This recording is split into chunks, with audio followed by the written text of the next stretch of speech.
Hi, welcome to the Carnivore Stories podcast with me, Alyssa Grubner. The carnivore way of eating completely transformed my life, and it's stories just like the ones you'll hear on this podcast that kept me going every step of the way. I hope you're ready to hear an inspirational carnivore story. I know I am, but first, let me tell you about the Meat-tastic t-shirts I have for sale on my spring store. It's a great opportunity for you to become a walking billboard if that's what you're into. And it's a great opportunity for you to support your new favorite podcast. You can find a link to the spring store in my bio on Instagram at Meat, M-E-A-T, Mrs. M-R-S, Grubs, G-R-U-B-S. I'll also put a link to the store in this video's description on YouTube. So check it out and get some carnivore swag. Okay, welcome to episode 36 of the Carnivore Stories podcast. Today I'm joined by Fallon Zeimet. She's a 30-year-old nomad veteran and a mom on a mission for Operation Regeneration with her family. Thank you so much for joining me today, Fallon. I'm super excited to have you on the show. Thank you for having me. This is exciting. Yes, super exciting. This has been an interview I've been looking forward to for a really long time. Let's start off with you telling everyone about what brought you to carnivore and when was that? Man, so 2020, if you can rewind your mental clocks back before 2020 was like what it was. So I'm talking like January, February timeframe. It was World Carnivore Month. Unbeknownst to me, I was a vegan of many years and I was raising my whole family vegan. I had just come through a vegan pregnancy and delivery. Thank gosh, we were okay. And I was not in a good place. I had been struggling for a long time with a lot of different health issues, but I figured I was on the best possible route. You know, I was whole food, I was plant-based, I was soaking, I was sprouting, I was fermenting, I was growing my own. I mean, it did it. Like I didn't half-ass anything. And that's just not who I am. And I wasn't thriving. I mean, my grandmother would say like, gosh, you're sick again, you know, because we were always sick. And I'd be like, yeah. And she'd be like, you eat so many fruits and vegetables. You're so healthy. I just don't understand. You know, I'm like, yeah, so healthy. And it just felt hollow because it was. And anyhow, mentally, especially after delivering and trying to breastfeed, I was just drained. I was not doing well. I mean, to be completely honest with you, Alyssa, I was contemplating suicide. Like it was a failing as a mom was what I was feeling like. I already had postpartum issues with my first, so wasn't surprised with the second, but then add to it, breastfeeding was not going well at all. It broke me as a mom. And I, like I said, was in a low place. Add to that, my husband never liked the vegan thing, like never. And to be fair, it never served him, but I was always like, well, you're just not doing it hard enough. You just got to eat more rainbows. You need to eat, better, more, it's very frustrating that mindset that you get into, the dogmatic mindset, I guess, like that you could just do it harder and do it better. Anyhow, so he was working and going crazy because I was a crazy person at home trying to struggle everything. And he heard Joe Rogan on a podcast because he had his podcast earbuds in all day at work. He was a diesel mechanic at the time. And he heard the Jordan Peterson podcast and he was floored, like worth mentioning to Fallon because he himself was in a deep depression, chronic pain. It was not good. We were at a bad low point for our marriage. The whole family was just struggling. And he mentioned it to me. And my first, I like kind of almost laughed, like ludicrous, meat only, like that will surely kill you, butt cancer within a week is what I was predicting. And But I was intrigued. So I listened to the podcast. I am open-minded. I'm not, I've always been open-minded. You unfortunately get in these tracks, but I'm still an open-minded person. I listened to the podcast, was very curious. And so I started, looking it up. And I came across Saladino's book. I'm an avid reader, so I read that. I came across Sean Baker's book, read that. Ken Berry, I just started just absorbing, like obsessively, what is this? Because it was so curious. How do you have this many people having such dramatic results and it's totally nothing? As you know, it flips everything on its head that I've been told. I was a personal trainer, a nutritionist. Like I have all these things that I've been told since I was in 6th grade. I grew up fat. I was reading In Shape magazine, trying to figure out how to skim milk and fat-free my way to happiness and health. And it never worked. It was like the worst hamster wheel could ever be on. Anyhow, and so I was so curious and I just absorbed it all. And I loved how Saladino broke it down like nerd style with the studies and breaking down the studies. I love that. I'm a nerd at heart. My husband put him to sleep. He cannot listen to Saladino. And so Sean Baker's more his style. I had to try it. I mean, like I couldn't be this into it and not just try it. And so my husband, of course, was begging and said, I'll try it for 7 days. If I immediately don't die, then I will try it for a month and then we'll just see what happens. And honestly, Alyssa, by day 5, I was having a hard time like eating it after being vegan for so long, like just even preparing it well, like no sauces, no flavorings, like what? Like I jumped lion diet style into it. I don't do anything, like I said, halfway. I'm like, all right, we're doing a 180 and we're just going to do lion. And the texture was rough. My 4-year-old was at the time been raised a vegan. Texture was horrible for him. So we started him on grass-fed hot dogs because I as long as they're grass-fed, I don't care. I just want him to get the fat and the nutrition and the protein. And if he is eating hot dogs, I know like in retrospect, that sounds ludicrous and crazy that I'm like excited about him eating hot dogs. But compared to like understanding the nutrition, it was everything. And so I would start mixing, he's a condiment kid. I would start mixing in like raw egg yolk into his sauces and stuff. So he was unknowingly getting even more nutrition, just working things in. But for me, anyhow, I was kind of struggling. I wasn't doing sauces, I was trying to do it cold turkey, bare knuckle, like, let's just do this. And by day 5, however, I noticed my energy for the first time that I could recall as an adult was just like constant. There was no deviation.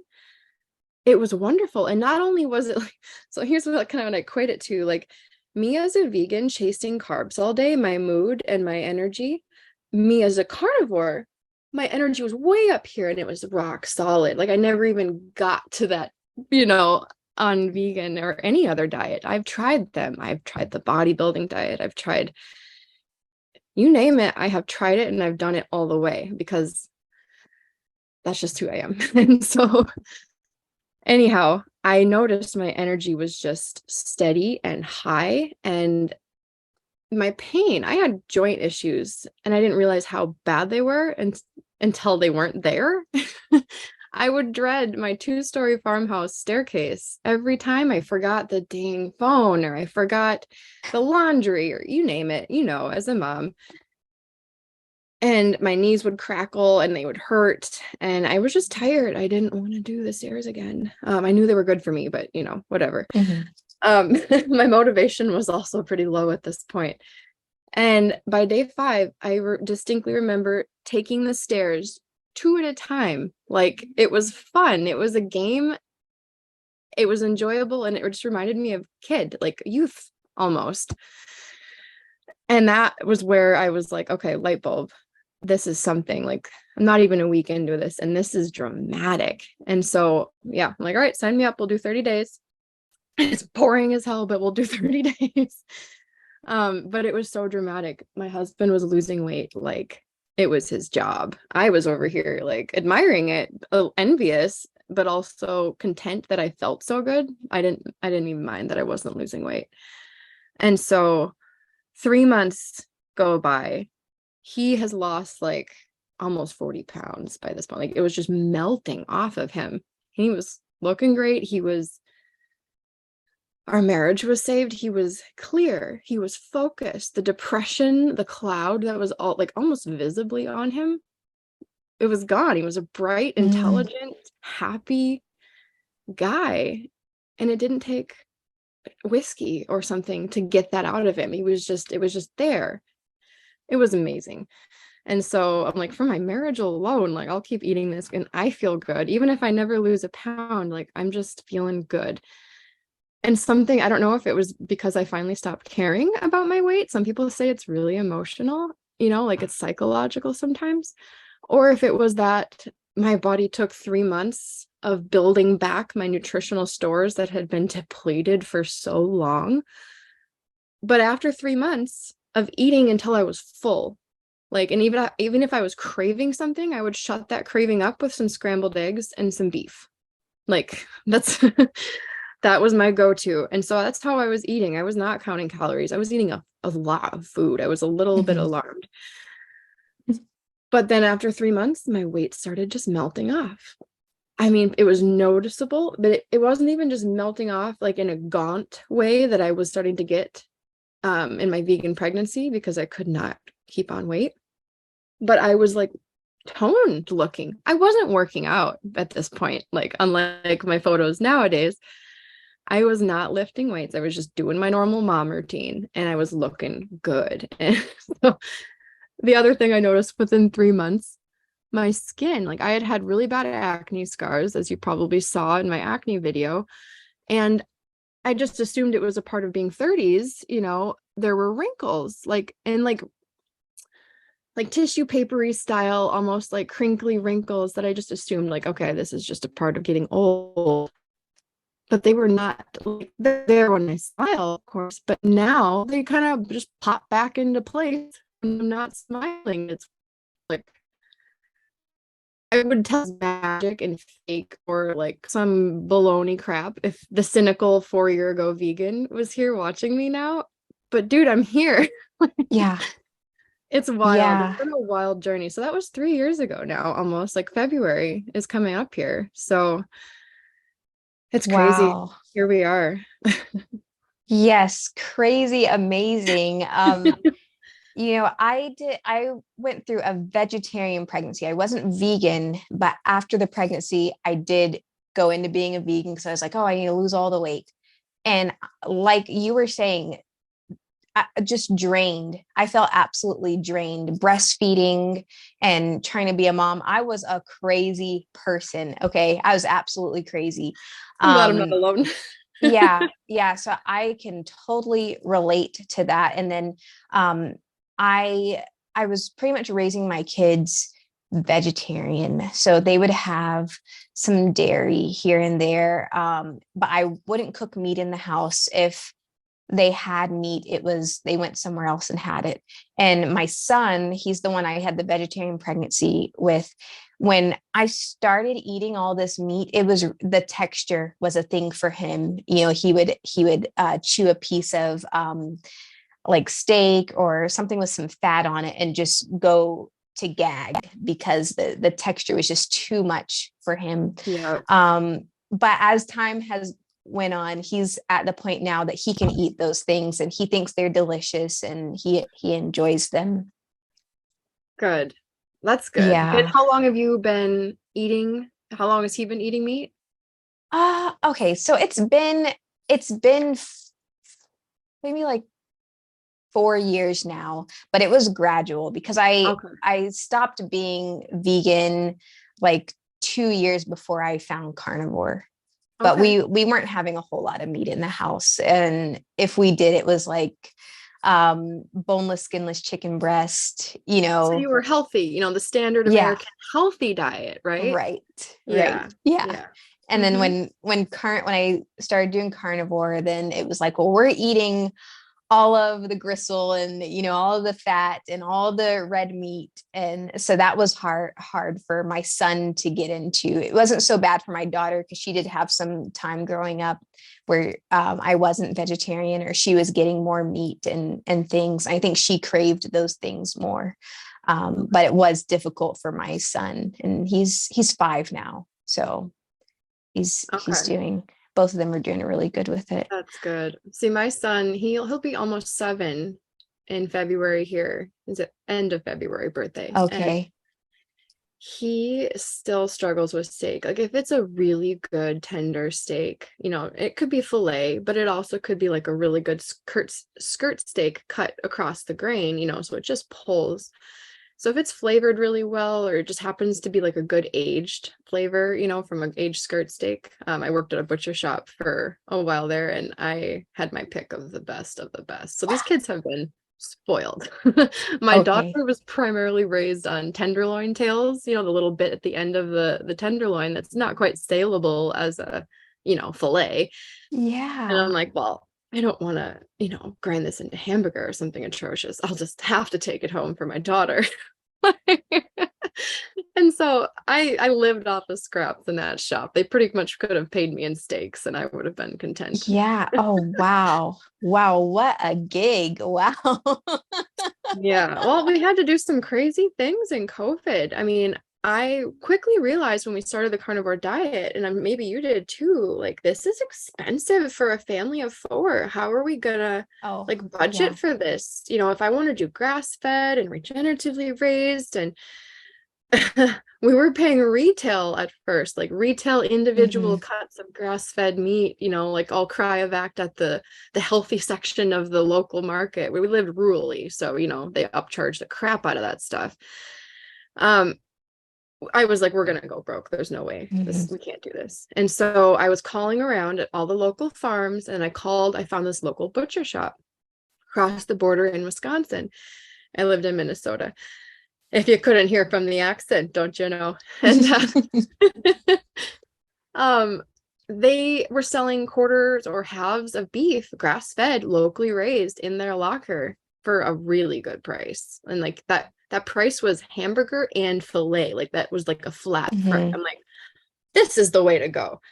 And so I made my first cut sheet, ordered my first quarter cow, fell in love, you know, like figured out some things because their customer service sucked. It's a bunch of old crumpy dudes, you know, and like they're used to people who know what they want. And here I am like, so I'm a recovering vegan, and I don't know what a ribeye versus a New York is. And I was just wondering if you could tell me the difference. And they were like, lady, like, we don't have time for you. And so the whole shop knew of me as that crazy vegan lady that was no longer vegan. And so I call again to make another order, and they're like, this is like May. COVID's full swing.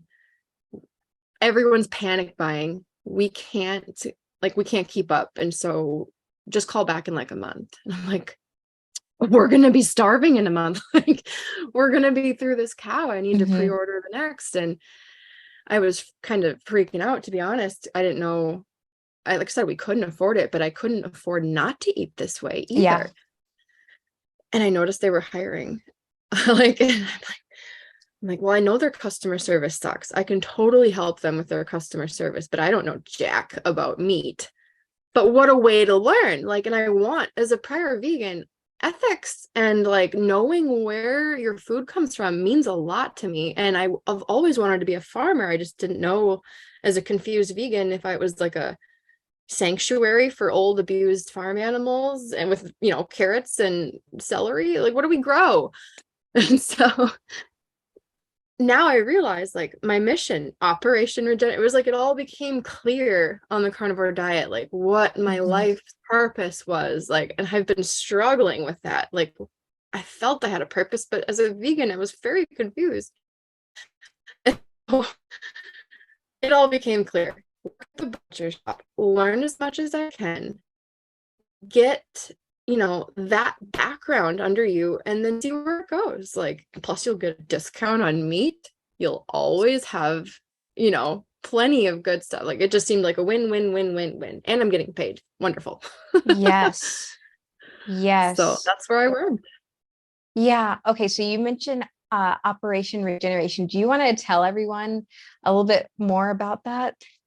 Yeah. Is my internet connection okay? I noticed there was a bit of lag there. Yes. Yeah. It's so it'll show me like I think the like how connected you are, and sometimes the bars will dwindle, but you're doing fine. It'll show up fine on the recording. Okay. Because I can switch it to like 5G on my phone, like via, the Bluetooth or Okay. something. So I if it think gets we're bad, good. let me know. Okay. Okay. Sorry. Okay. So you were saying. Yeah. Do you want to tell everyone about a little bit about Operation Regeneration? Yes. Yes. So Operation Regeneration. A little backstory. My husband and I are both veterans, which is a dual military couple, now a dual veteran couple. And so the military jargon is pretty intense in our house. And like I said, when we became carnivore, the mission like started unfolding and becoming quite clear. I want the regenerative farm. I want, multi-species. I want the most holistic, because I was witnessing, I got chickens, like I was doing it, like on my 5 acres, I was doing what I could. We were thinking about fencing in all of our acreage to try to rotationally do hogs and then add in some goats and then add in some sheep and then, work our way up. But I'm like, we got 5 acres. We're very capped. And I'm looking at the rows of monocrop agriculture around me, soy and corn. I'm like, it's going to be rough to regenerate this, but I would love to be able to regenerate like any land, like it's just, to me, after watching what happens to that land every year, living next to it, I just feel like such an obligation as a human to help heal that, because we are like, pardon my French, we are screwing it. Like we're fucking it up bad, like we are. And we don't even realize it. And so many people have no clue. And here I was, a vegan, trying to be like local, sustainable, and vegan, and looking at what these crops are doing. And I'm like, it doesn't sit well. Like I said, the whole thing wasn't sitting well after a while. But I realized I want to restore the land. But I also was realizing our family, after coming from such a low point, like we needed something to get us, like to help regenerate us as well. And so we made a wild decision after like watching a documentary years ago. Like this documentary we watched was years ago. It was a family that had enough, sold everything, and like lived in an RV. And we were like, oh, that's weird. And didn't think anything of it for years until all of a sudden, again, just being carnivore or whatever, I'm like looking at them like, why do we invest a ton more money in the land around us that's way overpriced for what it is? And we don't even love Minnesota. He's from California, being military. Okay. Like, what are we doing? Why don't we just sell it? And COVID prices are crazy. We'll make a killing and then we can live on the road and figure out where we want to live. And maybe we'll tour all the farms on the way, because we need to eat and drink milk. We're big raw milk drinkers here. And so we're going to meet so many people, and then we'll figure out where we want to live. And at first, my husband and I are like, is this a crackpot idea? Like, are we crazy? Are we doing this? And then we just did it. We just kept putting one foot in front of the other, and here we are. And now I'll be working at White Oak Pastures this summer. And so You will. Oh, that's so cool. Oh, so you're in yes. Georgia now.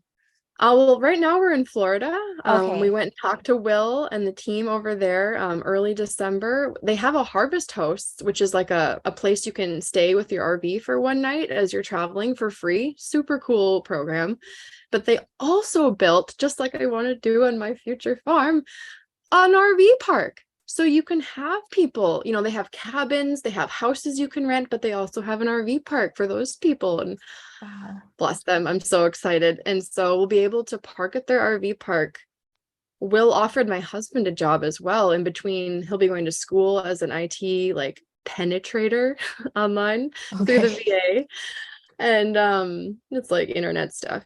And so he'll be doing that, caring for the kids a little bit, and then also working in his spare time for Will. And I'll be working as a experienced meat cutter, was the position they're looking to fill. But yeah, I'll be working in the meat department, and I'm so excited to see how they do things regeneratively. Like that was my biggest frustration working in a conventional butcher shop. Like, yeah, we had local raised and conventional, like we had everything. We had retail box beef coming in.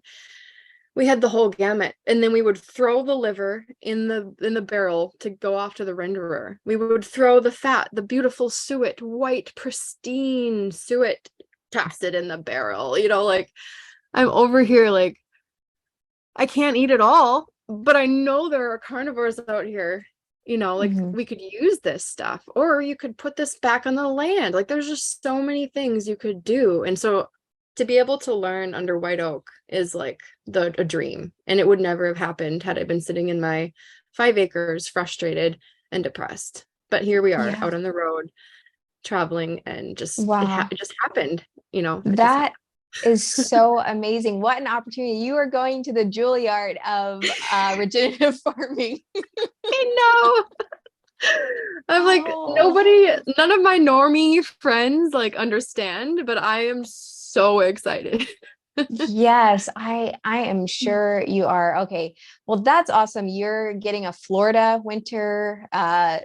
I've been to Minnesota in the winter. We're in Georgia. My husband's family is from Minnesota. So we were up there for a couple of Christmases, and I was like, no, this is winter hell. I would die. I would die if I lived here.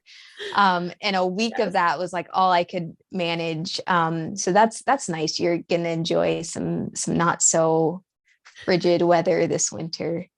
Yes, I am loving it. Last winter, we were actually in a different RV. The first RV we bought, it was a nightmare. That's a whole nother story. But we were stranded in Death Valley all winter because the RV broke and we couldn't get repairs. It was like a whole thing. And so I never got to like do the Florida or beach or anything fun for the winter that I was really like looking forward to living, for my first winter in an RV. I mean, not that I'm complaining about Death Valley, it was definitely warmer than Minnesota, but we were stationed out there for quite a while. And so we're kind of over the desert.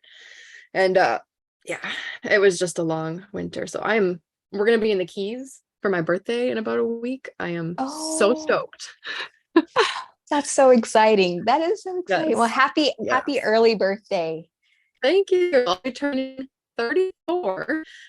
And I don't know if you saw, my goal is to be able to do a handstand and try to maintain a push-up while balancing it. I don't know if I'm going to be able to complete all 3 in this. I'm so close, but I've only got like a week left, so we'll see if I nail it. Yeah, I believe in you. I never would have done that before. So that's the thing is I, as a kid, grew up, like I said, fat, and I was very uncomfortable in my own like body. I felt very just clumsy and awkward, I guess. I just assumed I couldn't do stuff because I had tried, like other little girls were doing cartwheels. I did flops.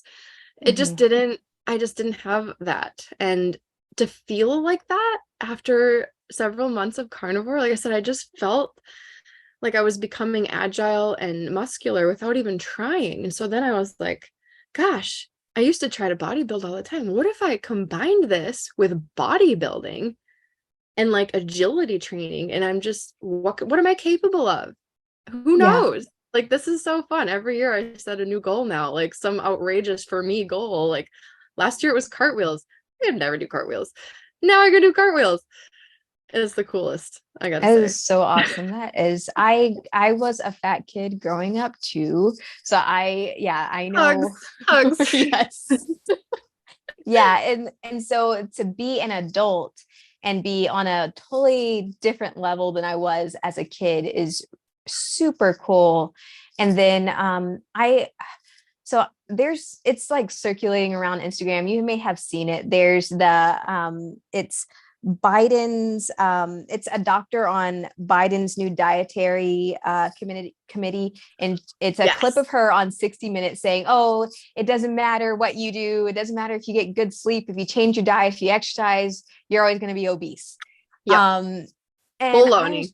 Yeah, I was just like, oh my goodness, this is like the worst thing ever that somebody could hear. Like if I heard that when I was a young fat kid, I would just be like, okay, well, it really is hopeless. I already felt hopeless, but I wouldn't have even tried, to seek out something different. Yeah. Um, I yeah, I can't believe that. That thing is just ludicrous. I'm glad it's going like totally viral in a make fun of it way, because it's outrageous and it's yes. not scientifically supported. And I just think, like, looking at my family, I grew up fat because I was eating everything that they were eating, and then I was trying to do the healthier version, which was just, honestly, when you think about it, low fat, high carb, the healthy American diet and lots of vegetables. It didn't serve me. And even as like a bodybuilding diet, it didn't serve me. None of it. I'm just frustrated that I missed out on so much, like all the way back from like being a kid. I was in the hospital chronically sometimes for constipation because I was so backed up. I had to like go to the hospital and get that sorted. It was. Wow. And then growing up fat and uncomfortable, and like, what if I had been able to stay in gymnastics and like, who like, I'm doing cartwheels now at 33, but what could I have been doing this whole time? What did I miss out on? And I get mad. I get really mad because I took all of that advice from Cosmo and In Shape and the food pyramid. Oh, I remember tracking my macros as a freaking teenager.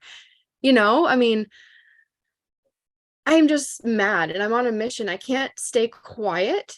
Like, I've been kind of like the last 3 years contemplating going on social media because I feel so passionately about how this has changed my entire life.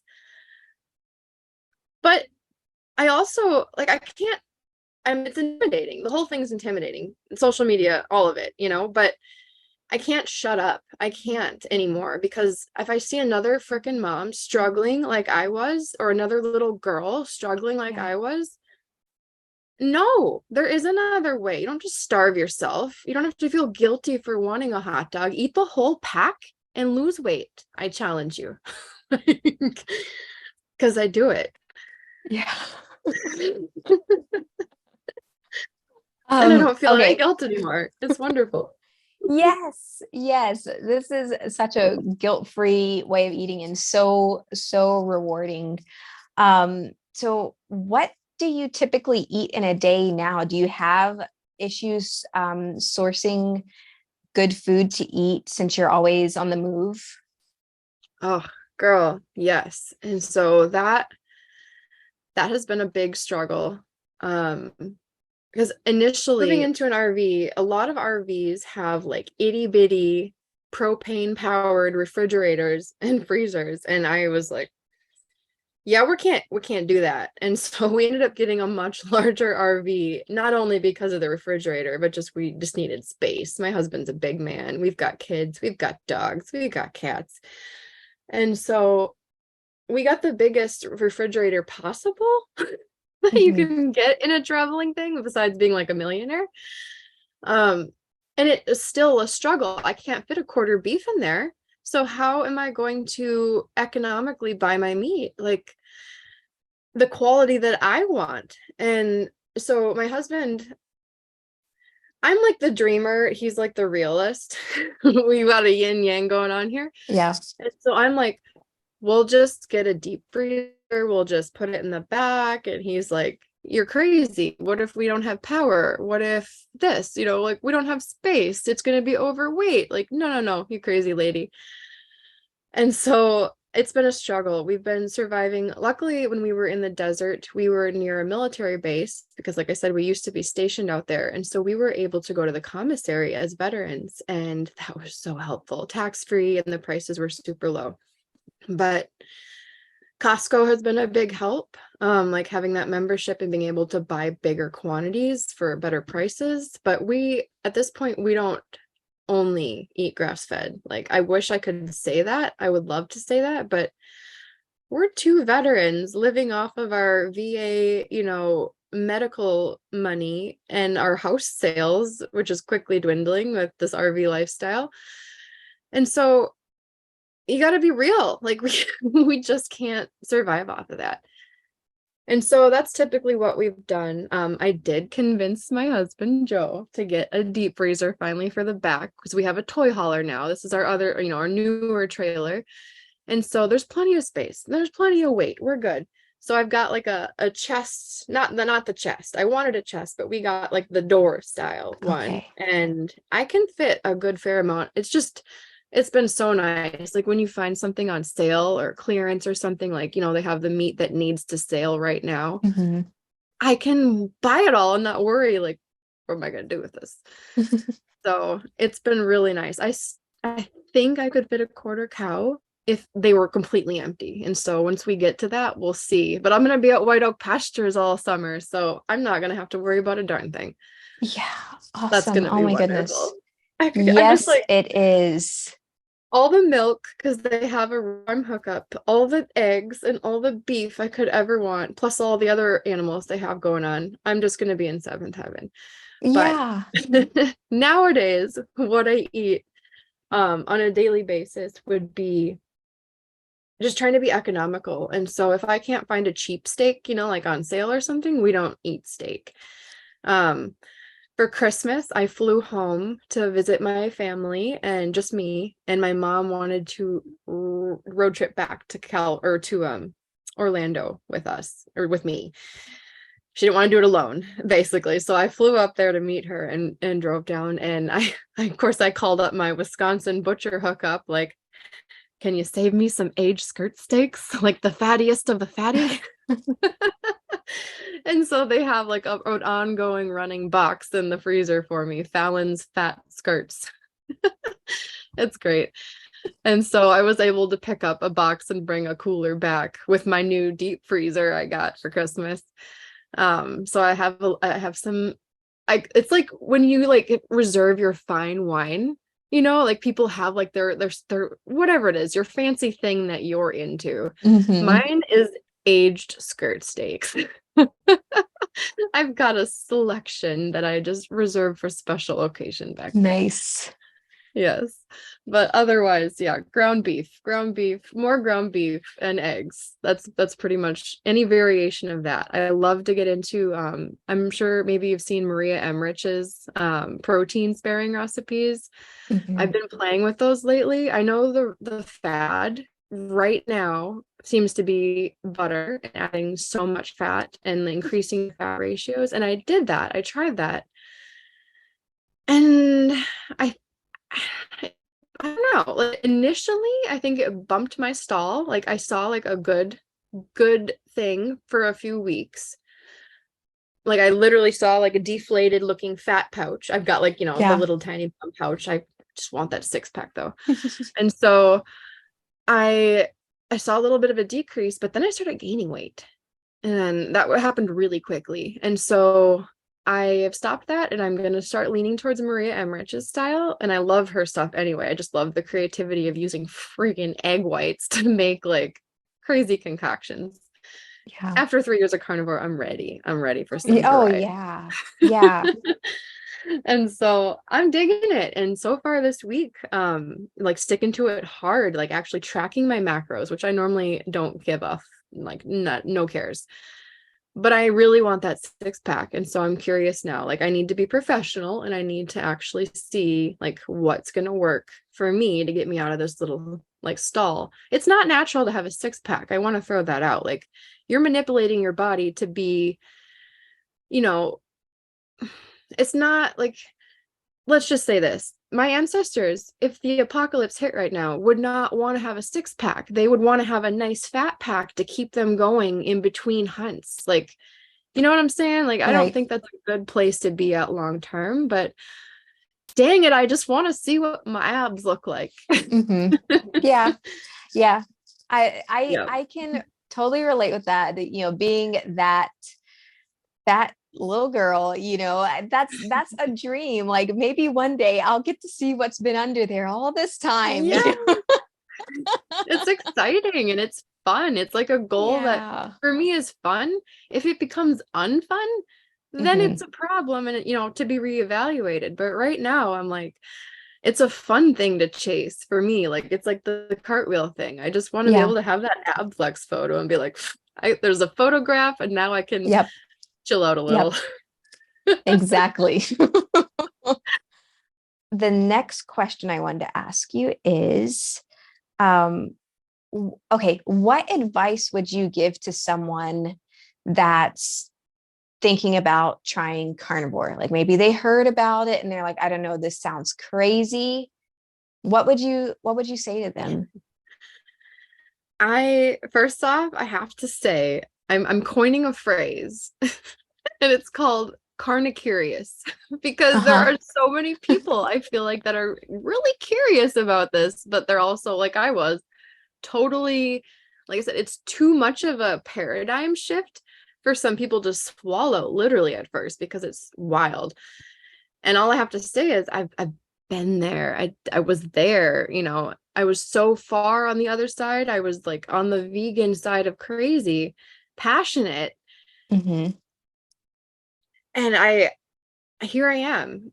And I can only say that by trying and just keeping an open mind. And so I get like all the beliefs you have, all the reasons you have. You could, you know, like there's so many reasons people have said, oh, I'd be curious to try, but gout or but heart disease, but you know, Mm-hmm. like these things. And I'm like, oof, I would love to dive deep on that with you if you're interested, but I feel like a lot of people just don't care enough and they just want a quick fix. They don't want to like learn, they don't want to dig Yeah. into it. And I can't help them, you know, they're where they're at. They're on their own journey and they're at their own chapter of that. And but if you're curious and you're intrigued, just try it. Like my Mm-hmm. husband told me, like 30 days, you can do anything for 30 days. He's right. Like you really can. I've been through some crap in the military. Like you can do this for 30 days. It's bacon and beef and like it's not that bad. Yeah. So Yeah. 3 years, I can attest things can get old, but you can do it for 30 days Mm-hmm. for sure. And then you can go from there. Like you'll know, okay, I reintroduced, if you do it wisely and you don't just like go to In-N-Out and go crazy, you realize, okay, I'm reintroduced, think like a scientist. I tried almond flour and I felt like I got hit by a Mack truck, which happened to me. And so, okay, nope, not doing almond flour anymore. I thought that was healthy, but I mean, I kind of didn't after listening to Paul Saladino. And so just try it. There's only one way Yeah. to know for sure. Just try it. Awesome. Great advice. Okay, last question. Where can everyone find you on Instagram, YouTube, if they want to reach out, if they want to see what you're up to, where you're at? Yeah. So on Instagram, I am Crazy Carnivore Chick. Just seemed to fit, so I went with it. And on YouTube, we have the Team Carnivore Nomads, and that is like our Okay. whole family's channel. And so we just kind of keep up to date with what we're doing and where we are, and we're just starting it. So I apologize for the lack of content, but we're getting there, folks. It's a family effort. And Awesome. then we also have a website, which is embarrassing. I started it 10 years ago because I've been passionate about health and fitness this whole time. I just never, as a mom and busy person, never got to it. So happy and healthy with Fallon.com. Happy and And healthy with Fallon. yeah, I'm gonna post up some of the older like vegan posts and stuff just for funsies. So you can see like legit, I was vegan, legit, I did it Mm-hmm. hardcore. So Awesome. Awesome. Well, thank you so much for being on the show today, Fallon. That's it for today. Until next time, stay meaty, stay strong, and stay inspired. Do you have a carnivore story to tell? Connect with me on Instagram at meet, M-E-A-T, Mrs. M-R-S, Grubs, G-R-U-B-S. I would love to interview you, and the world needs to hear your story and how meat heals. Thanks so much for watching and all your support. Bye-bye till next time.